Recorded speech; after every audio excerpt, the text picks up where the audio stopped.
কথা বলেন না কেন? অথচ আল্লাহ বলেন এই কোরআন তোমার ব্যক্তি জীবন থেকে নিয়ে তোমার ব্যক্তিগত জীবন, তোমার পারিবারিক জীবন, তোমার সামাজিক জীবন, তোমার অর্থনৈতিক জীবন, তোমার রাজনৈতিক জীবন, তোমার আন্তর্জাতিক জীবন, প্রত্যেকটা জায়গায় এই কোরআন মানতে হবে। কতক্ষণ ঠিক কিনা? কিন্তু আমরা মুসলমান আসল জায়গায় কোরআন মানতে পারি না। আজকে সবাই এই কোরআনকে শুধু তেলাওয়াতের কিতাব মনে করেছে, এই কোরআনকে শুধু কোরআন পড়তেছে, চুমু খাচ্ছে, বুকের মধ্যে লাগাচ্ছে। কথা বলেন ঠিক কিনা? এই কোরআন কি চুমু খাওয়ার জন্য আসছে? এই কথা বলেন না কেন? এই কোরআন এসেছে আমাদের ভাগ্যকে পরিবর্তন করে দেওয়ার জন্য। এই কোরআন এসেছে এই মানুষের ভাগ্যকে পরিবর্তন করবার জন্য। এই কোরআন এসেছে মানুষের হেদায়েতের জন্য। কোনটা সত্য কোনটা মিথ্যা এর পার্থক্য করার জন্য। কথা কোন ঠিক কিনা? এই জন্য মুসলমান ভাইয়েরা, এই কোরআন যেমন আপনার পারিবারিক জীবনে চলবে, এই কোরআন যেমন ওঠেন কেন? আপনি ওয়াদা করেন নাই শেষ পর্যন্ত থাকবেন?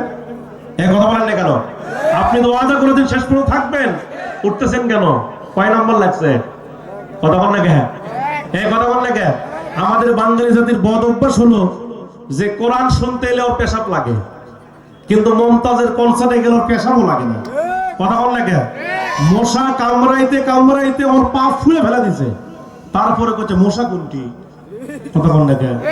এখানে যদি মমতাজ এসে যদি বলতো ফাটা যায়, জোড়া দেওয়ার বুদ্ধি নাই, রব্বানে নাচে কোমর দোলাইয়া, তাহলে কি এরকম হতো? এ কথা বলেন না কেন? আমি বলবো আমার মাহফিল থেকে লোক ওঠার কোনো সুযোগ নাই। আমি শুরুতেই বলে নিতে চাইছিলাম, কিন্তু আমি সুযোগ পাইনি। সেটি হচ্ছে, যদি আপনার এখান থেকে কেউ উঠে যেতে চান জরুরতের জন্য, তাহলে আমার কাছ থেকে অনুমতি নিতে হবে। কি নিতে হবে? এখন বলবেন হুজুর জরুরত লাগবে আমার, আর অনুমতি আপনার কে? তার কারণ হচ্ছে, আমি যতক্ষণ পর্যন্ত এখানে আলোচনা করব, আমি আপনার বয়সে ছোট হলেও আমি আপনার শিক্ষক। এই কথা বলেন না কেন? আপনি আমার বয়সে বড় হলেও এই মুহূর্তে আপনি আমার ছাত্র।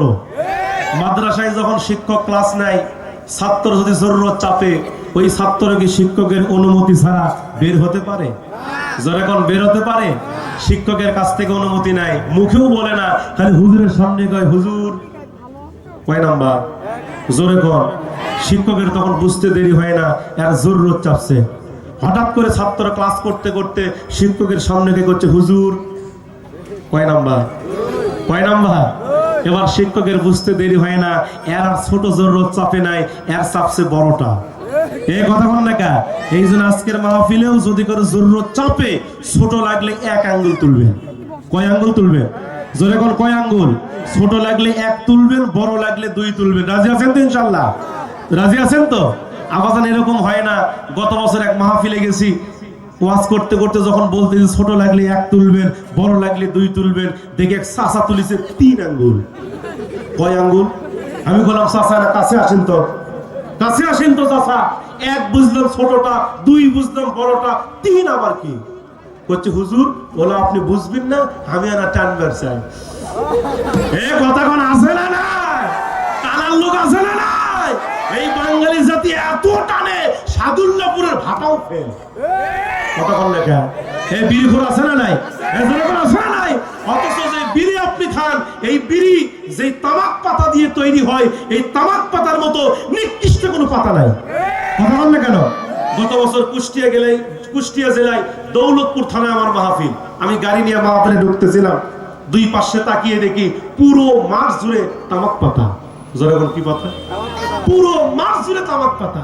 কিন্তু লক্ষ্য করলাম তামাক পাতা লাগাইছে, কিন্তু এর কোনো বেড়া নাই। জনগণ কি নেই? মাহফিল শেষ করে এক যুবককে জিজ্ঞেস করলাম, ভাই জীবনে বহু জিনিস দেখছি, বহু জিনিস দেখছি। আমরা যখন সরিষা লাগাই বেড়া দেই, ভুট্টা লাগাই বেড়া দেই, আলু লাগাই বেড়া দেই, বিভিন্ন জিনিস আমরা যখন সবজি লাগাই আমরা বেড়া দেই, কিন্তু তোমাদের এই যে পুরো মাঠ জুড়ে তামাক পাতা, এর একটাও বেড়া নাই, এর কারণটা কি? বলছে হুজুর ওই তামাক পাতা কুত্তাও মুখ দেয় না। কে মুখ দেয় না? আমি তখন চিন্তা করলাম, যেই তামাক পাতায় কুত্তা মুখ দেয় না, গরু মুখ দেয় না, ভেড়া মুখ দেয় না, ছাগল মুখ দেয় না, ওই তামাক পাতা এই বাঙালি মুখের মধ্যে দেয়। কথা বল না কেন? এই বাঙালি তামাক পাতা খায়, বিড়ি খায়। এমনও যুবক আছে আমার দেশে, ওই পায়খানার মধ্যে বসেও বিড়ি খায়। কিন্তু হুজুর বিড়ি না খায়, ওই পায়খানার মধ্যে বিড়ি না খেলে আমার কাম ক্লিয়ারই হয় না। এরকম যুবক আছে না নাই? এরকম আছে না নাই? অথচ যে বিড়ি আপনি সেবন করেন, আল্লাহর নবী বলছেন ওই বিড়ির ভিতরে জাহান্নামের 3টা উপাদান আছে। কয়টা উপাদান? জোরে বলেন। 1 নম্বর হচ্ছে ধোঁয়া। 1 নম্বর কি? 2 নম্বর হচ্ছে আগুন। 2 নম্বর কি? বিড়ি খাওয়ার সময় আগুন লাগে কিনা, বিড়ির মধ্যে আগুন আছে কিনা। আর 3 নম্বর হচ্ছে দুর্গন্ধ। 3 নম্বর কি?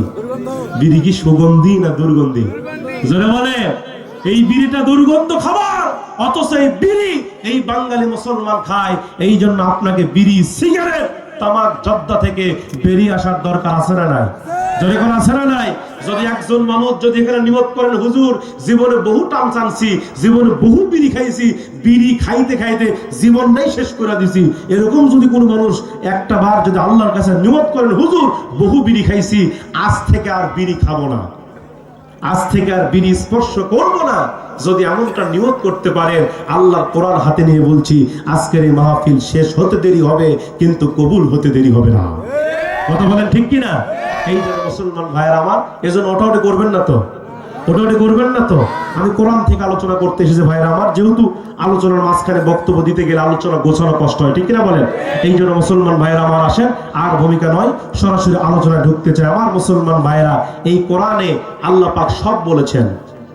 এই কোরআনে এমন কোন বিষয় নাই, মা ফাররাতনা ফিল কিতাবি মিন শাই।